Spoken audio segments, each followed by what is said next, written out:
katter, de är ju erkända klättrare, men vad händer när de klättrar upp i träd och sen inte vågar komma ner? André Färnsveden, reporter här på P4 Uppland, du träffar 2 experter inom just katträddning. Ja, precis. Arboristerna Linus Örström och Vincent Jansson från Slottsskogen, som även håller på en hel del med katträddning. Hur ofta får ni samtal från folk som behöver hjälp med att få ner katter? Det är inte jätteofta då, men under somrarna kan det vara 3-4 gånger sådär. Är det mer på sommaren än andra månaderna på året? Ja, men absolut. Hittills har det inte varit under vintern då.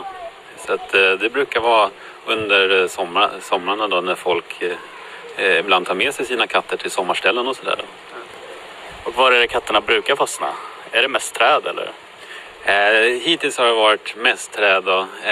Hänt en gång att det var i en skorsten. Men annars är det alltid träd då. Och hur går det till då när ni räddar katter? Då blir det så att först får vi kontakt med personen då. Och så kollar vi så att båda är tillgängliga. Så att vi behöver alltid vara 2 stycken på plats av säkerhetsskäl då.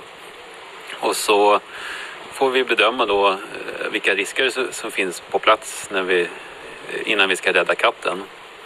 Och tillämpar metoderna därefter då. Och Vincent, du räddade en katt ganska nyligen. Vad hände då? Ja, då satt jag hemma 8:30, så ringde chefen och undrade om jag hade tid, lust och ork att åka. Så då rök vi ut. Åkte till Bärlinge, ungefär en timme hemifrån. Så kom vi dit då till en dam som hade en katt som hade lyckats komma upp i en död gran. En tvärdöd, helt torr gran. Satt allra längst upp. Så kom vi dit, vi fick ju fundera en bra stund, för det var väldigt speciella omständigheter. För att den var helt död nere i botten och helt torr och gick inte att klättra i. Och då brukar man ju försöka hitta träd bredvid som man kan klättra upp i och ta sig över.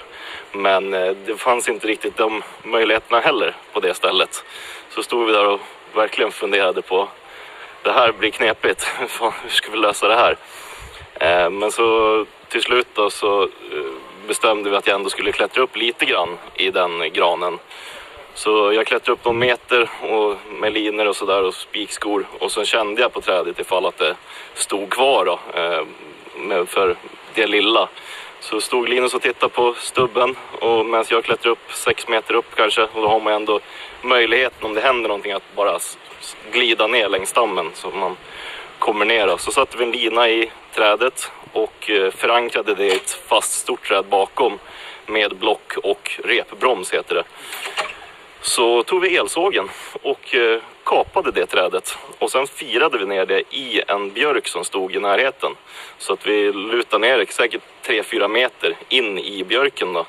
Sen knöt vi fast det så att det stod still där. Och sen kunde jag klättra upp i björken istället och få tag i katten den vägen. Jag kan tänka mig att det inte alltid är så komplicerat. Nej, det var det mest komplicerade. Så vi var väl där i 2,5 timmar tror jag tog det. Och planera och mycket planering och ta fram allt. Mycket material vart det använda den gången. Det säger arboristerna Linus Örström och Vincent Jansson.